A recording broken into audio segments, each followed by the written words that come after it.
Doctor പാണി, ഇന്ന് രാവിലെ സിദ്ധാർത്ഥൻ്റെ മാതാപിതാക്കളും സിദ്ധാർത്ഥൻ്റെ അമ്മാവനും ഞങ്ങളോട് സംസാരിച്ചിരുന്നു. ഏകദേശം 1 മണിക്കൂറോളം. ഞാൻ ആമുഖത്ത് ചൂണ്ടിക്കാണിച്ചതുപോലെ ഇന്ന് 1 വർഷം പൂർത്തിയാവുകയാണ് സിദ്ധാർത്ഥൻ അവർക്ക് നഷ്ടപ്പെട്ടിട്ട്. ഇവിടെ പൂക്കോട് മാത്രമല്ല, ഇപ്പോൾ ഈ 1 വർഷം പൂർത്തിയാകുന്നതിന് മുമ്പ് കോട്ടയത്ത് കോളേജ് ഓഫ് നഴ്സിംഗിൽ ഹോസ്റ്റലിൽ നമ്മളിത് കണ്ടതാണ്. സമാനമായിട്ടുള്ള ക്രൂരകൃത്യങ്ങൾ ആവർത്തിച്ചു. എന്തോ ഭാഗ്യത്തിന്, ഒരുപക്ഷെ ആ വിദ്യാർത്ഥികളുടെ മാതാപിതാക്കളുടെ പ്രാർത്ഥന കൊണ്ടായിരിക്കാം, അവർ രക്ഷപ്പെട്ടു. അല്ലെങ്കിൽ സിദ്ധാർത്ഥൻ അത് ആവർത്തിക്കപ്പെട്ടേനെ. എന്താണ് നമ്മുടെ ക്യാമ്പസുകളെയും അതുപോലെ ഹോസ്റ്റലുകളെയും ബാധിച്ചിരിക്കുന്നത്? യഥാർത്ഥത്തിൽ സ്വബോധമുള്ള ആരും ഇത്തരം പ്രവർത്തനങ്ങളിൽ ഏർപ്പെടില്ല, അല്ലേ? അപ്പോൾ ഇൻടോക്സിക്കേറ്റഡ് ആയിട്ടുള്ള ആ ഒരു മൈൻഡിന് മാത്രമേ ഇത്തരം ക്രൂരകൃത്യങ്ങളിൽ ഏർപ്പെടാൻ സാധിക്കൂ. നമ്മുടെ ക്യാമ്പസുകളുടെയും ഹോസ്റ്റലുകളുടെയും കുഴപ്പം എന്താണ്? സാധാരണ ഒരു മനുഷ്യൻ്റെ യുക്തി അനുസരിച്ച് ഇൻടോക്സിക്കേറ്റഡ് ആയിട്ടുള്ള ഒരു വ്യക്തിക്ക് മാത്രമേ ഇതുപോലെ പെരുമാറാൻ പറ്റുള്ളൂ. പക്ഷേ ഇന്ന് എന്താണ് നമ്മുടെ സമൂഹത്തിൽ പ്രൊജക്റ്റ് ചെയ്യപ്പെടുന്നത്? മീഡിയയിലൂടെയാണെങ്കിലും സിനിമയിലൂടെയാണെങ്കിലും പ്രൊജക്റ്റ് ചെയ്യപ്പെടുന്നത് എപ്പോഴും വയലൻസ് കാണിക്കുന്നവനാണ് മുഖ്യധാരയിൽ നിൽക്കുന്നത്, അല്ലെങ്കിൽ അവനാണ് കൂടുതൽ ശക്തിയുള്ളത്, ഞാനാണ് പ്രബലൻ എന്നുള്ള നിലയിലാണ് നമ്മുടെ മീഡിയ ഉൾപ്പെടെയുള്ള, സിനിമ ഉൾപ്പെടെയുള്ള, മീഡിയ എന്ന് ഞാൻ ഉദ്ദേശിച്ചത് പ്രത്യേകിച്ചും യുവതലമുറയെ ഏറ്റവും കൂടുതൽ സ്വാധീനിക്കുന്ന സിനിമ ഉൾപ്പെടെയുള്ള മാധ്യമങ്ങൾ പ്രചരിപ്പിക്കുന്ന, അതിന് ഉദാഹരണങ്ങളായ ഒരുപാട് സിനിമകൾ നമ്മുടെ മുമ്പിലുണ്ട്.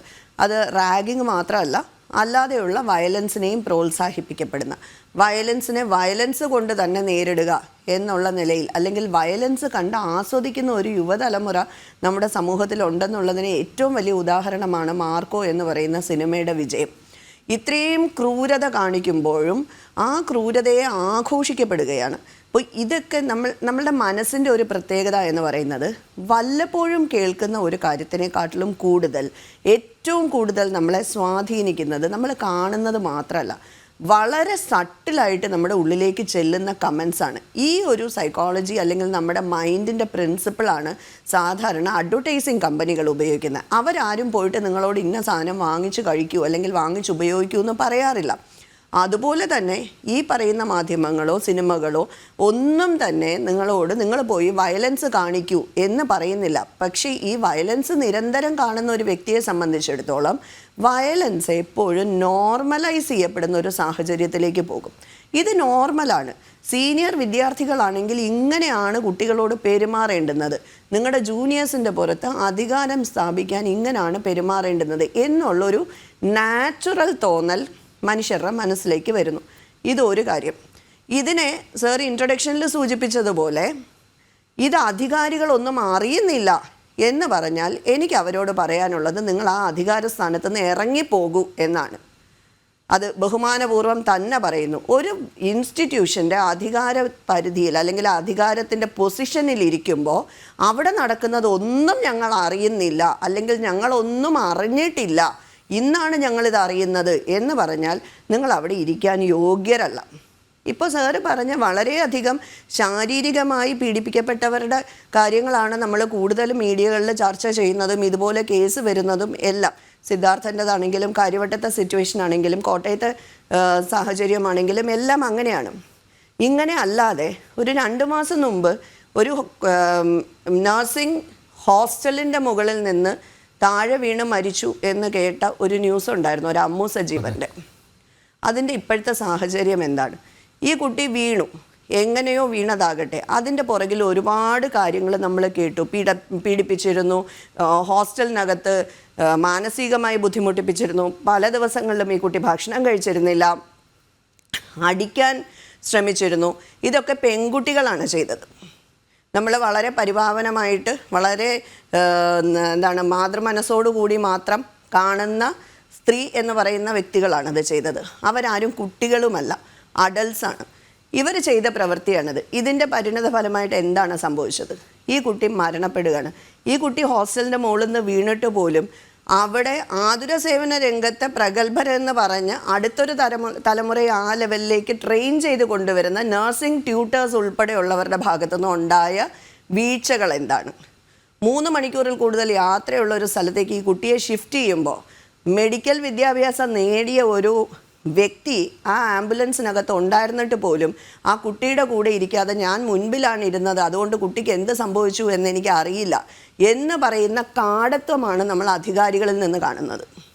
ഇപ്പോൾ മുമ്പിൽ ഒരു കുഞ്ഞ് വേദന എടുത്ത് പിടയ്ക്കുമ്പോൾ പോലും ആ കുട്ടിയോട് പോലും, അല്ലെങ്കിൽ ഇത്രയും ദിവസം വളരെ സ്മാർട്ടായിട്ട് എൻ്റെ മുന്നിലിരുന്ന് പഠിച്ച ഒരു കുട്ടിയോട് പോലും മനുഷ്യത്വം പോലും തോന്നാത്ത ഇവർ എങ്ങനെയാണ് നിയമവും ആതുര സേവനവും നടത്താൻ പോകുന്നത്? ഈ പറയുന്ന വ്യക്തികളാണ് അധികാരത്തിലിരിക്കുന്നത്. ഞങ്ങളൊന്നും അറിഞ്ഞിട്ടില്ല, ഞങ്ങൾക്ക് പരാതി കിട്ടിയിട്ടില്ല എന്ന് പറഞ്ഞാൽ ഇതിൽ നിന്നെല്ലാം ഒഴിഞ്ഞു പോകാൻ പറ്റുന്ന, അല്ലെങ്കിൽ ഞങ്ങളുടെ തടി രക്ഷിക്കപ്പെടുത്താൻ പറ്റുന്ന നിലയിലുള്ള നിയമ സംവിധാനമാണ് ഇവിടെ ഉള്ളത്. ഇതിനെല്ലാം ലൂപ്പ് ഹോൾസാണ്. പുതിയ നിയമം ഉണ്ടാക്കുമൊന്നുമല്ല. ഈ പറയുന്ന നിയമം കൃത്യമായി നടപ്പിലാക്കുകയും ഈ പറയുന്ന ആൻറ്റി റാഗിങ് സെല്ലൊക്കെ ഉണ്ടല്ലോ കേരളത്തിലൊക്കെ, UGC വരുന്നത്, UGC ആൻറ്റി റാഗിങ് ഇംപ്ലിമെൻ്റ് ചെയ്യുന്നതിന് എത്രയോ വർഷങ്ങൾക്ക് മുമ്പ് 1998 കേരളത്തിൽ ആക്ട് വന്നതാണ്. ഈ ആൻറ്റി റാഗിങ് സെല്ലിൻ്റെ ജോലി എന്ന് പറയുന്നത് ഈ കുട്ടികളുമായിട്ട്, 1ാം വർഷ കുട്ടികളുമായിട്ട് നിരന്തരം സംവദിക്കുകയും അവരുടെ വെൽഫെയറിനെ കുറിച്ച് അന്വേഷിക്കുകയും വളരെ ഓപ്പൺ ആയിട്ടുള്ള ഡിസ്കഷൻസിനുള്ള ഫോറം ഉണ്ടാക്കലാണ്.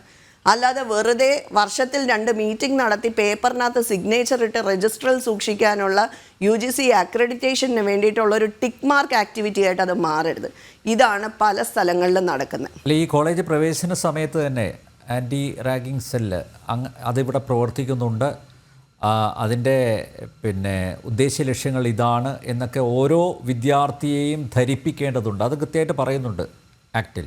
അത് കൃത്യമായി പറയുന്നുണ്ട്. ഇത് കുട്ടികളോട് ധരിപ്പിക്കുന്നുമുണ്ടാവാം. ഇവിടെയാണ് ഞാൻ നേരത്തെ പറഞ്ഞത്, ഒരു തവണ പറയുന്നത് കൊണ്ടോ ഇതിനെക്കുറിച്ച് ഒരു അറിവുള്ളത് കൊണ്ടോ മാത്രം അതുപോലൊരു ക്രൂഷ്യൽ സിറ്റുവേഷനിൽ നിൽക്കുമ്പോൾ താൻ പീഡിപ്പിക്കപ്പെടാൻ പോകുന്നു, അല്ലെങ്കിൽ താൻ റാഗിങ്ങിന് ഇരയാകുന്നു എന്ന് പറയുന്ന ഒരു സ്ട്രെസ്ഫുൾ സിറ്റുവേഷനിൽ നിൽക്കുമ്പോൾ ഈ കുട്ടിക്ക് അതിനെതിരെ പ്രതികരിക്കണമെങ്കിൽ, അല്ലെങ്കിൽ ഈ കുട്ടിയുടെ കൂടെയുള്ള കുട്ടികൾക്ക് പ്രതികരിക്കാനുള്ള ധൈര്യം ഉണ്ടാവണമെങ്കിൽ ഈ ടിക്ക് മാർക്ക് ആക്ടിവിറ്റി നടത്തിയാൽ അതുണ്ടാവില്ല.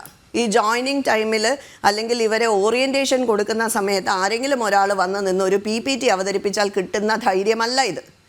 ഇത് കുട്ടികളുമായി നിരന്തരം സംവദിച്ചുകൊണ്ട് ക്ലാസ്സിലെ ട്യൂട്ടേഴ്സും സീനിയർ സ്റ്റുഡൻസും ഈ ആൻറ്റി റാഗിങ് സെല്ല് കോൺസ്റ്റിറ്റ്യൂട്ട് ചെയ്യുന്നതിന് തന്നെ ഇന്ന വ്യക്തികൾ വേണം എന്നുണ്ട്. അതിനകത്തൊരു പാരൻറ്റ് റെപ്രസെൻറ്റേറ്റീവ് ഉണ്ട്, സീനിയർ സ്റ്റുഡൻറ്റ് റെപ്രസെൻറ്റേറ്റീവ് ഉണ്ട്, സ്വന്തം first year junior student representative ഉണ്ട്, പോലീസ് ഓഫീസേഴ്സ് ഉണ്ട്, കോളേജിലെ തന്നെ ടീച്ചേഴ്സ് ഉണ്ട്, പ്രിൻസിപ്പൾ ആയിരിക്കണം അതിൻ്റെ ചെയർമാൻ. ഇങ്ങനെയുള്ളൊരു സെല്ല് അവിടെ രൂപീകരിച്ച് വെച്ചിട്ട് ഇവരാരും അപ്രോച്ചബിൾ അല്ല, അല്ലെങ്കിൽ ഇവരോട് എങ്ങനെ പറയണം എന്നറിയില്ല, ഞാൻ അവരുടെ അടുത്ത് പോയി നിന്ന് സംസാരിക്കുന്ന കണ്ടാൽ സീനിയേഴ്സ് എന്നെ സ്കെച്ച് ചെയ്യും എന്നുള്ളൊരവസ്ഥയാണ് ഇവിടെ. ഈ സ്കെച്ചിങ് എന്ന് പറയുന്ന സാധനം വളരെ കോമൺ ആയിട്ട് യൂസ് ചെയ്യുന്നതാണ്. ഇങ്ങനെ സ്കെച്ച് ചെയ്താണ് ഒറ്റപ്പെട്ട് കിട്ടുന്ന കുട്ടികളെ കൊണ്ടുപോയി ഇടിമുറിയിലും അല്ലാതെ ഉള്ളിടത്തും കൊണ്ടുപോയി ഉപദ്രവിക്കുന്നത്.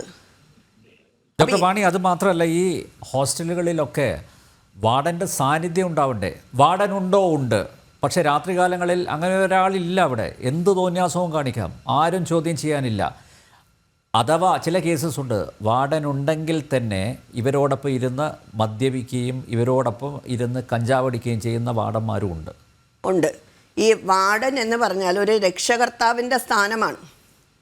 ഞാനിവിടെ ഇല്ലായിരുന്നു, ഞാൻ അവിടെയാണ് പറഞ്ഞത്. ഇപ്പം ഇങ്ങനെ ഒരു ഇൻസിഡൻറ്റ് നടന്നാൽ, ഈ ഇൻസിഡൻറ്റ് നടന്നു കഴിയുമ്പോൾ വാർഡൻ്റെ റെസ്പോൺസിബിലിറ്റി എന്താണ്? ഈ വാർഡൻ്റെ പണി പോകും, ജയിലിൽ പോകും എന്നുള്ളൊരു സ്ഥിതിവിശേഷം ഇവിടെ ഉണ്ടെങ്കിൽ വാർഡൻ ജോലി സ്ഥലത്ത് അവിടെ ഉണ്ടാകും, ഉത്തരവാദിത്വത്തോടു കൂടി ജോലി ചെയ്യും. ഇവിടെ അങ്ങനെ ഒരു വിഷയമില്ല. സസ്പെൻഷൻ വരും, കൂടി പോയാൽ, ഇല്ലെങ്കിൽ ഒരു ട്രാൻസ്ഫർ വരും, ഇല്ലെങ്കിൽ ഇതൊന്നും തന്നെ സംഭവിക്കുന്നില്ല. Warden directly involve. അവിടെയാണ് ലൂപ്പ് ഹോൾസ്. എനിക്ക് തോന്നുന്നു സുഭാഷ് സാറിന് അതിനെക്കുറിച്ച് കൂടുതൽ പറയാൻ പറ്റുമായിരിക്കും. ലൂപ്പ് ഹോൾസ് അവിടെയാണ്. വാർഡൻ ഡയറക്റ്റ്ലി ഇൻവോൾവ് അല്ല, വാർഡൻ ഇൻവോൾവ് ആണെന്നുള്ളതിന് തെളിവില്ല. കുട്ടികൾക്കെതിരെ എന്തെങ്കിലും വന്നു, അപ്പോൾ അടുത്ത പ്രശ്നം വരും, മനുഷ്യാവകാശം, കുട്ടികളുടെ ഭാവി, പ്രായം പരിഗണിക്കണം. അപ്പം ഈ പ്രായത്തിൻ്റെ പരിഗണന ഇല്ലാതെ ഇവർ ചെയ്യുന്ന ക്രൂരതയ്ക്ക് ആര് മറുപടി പറയും?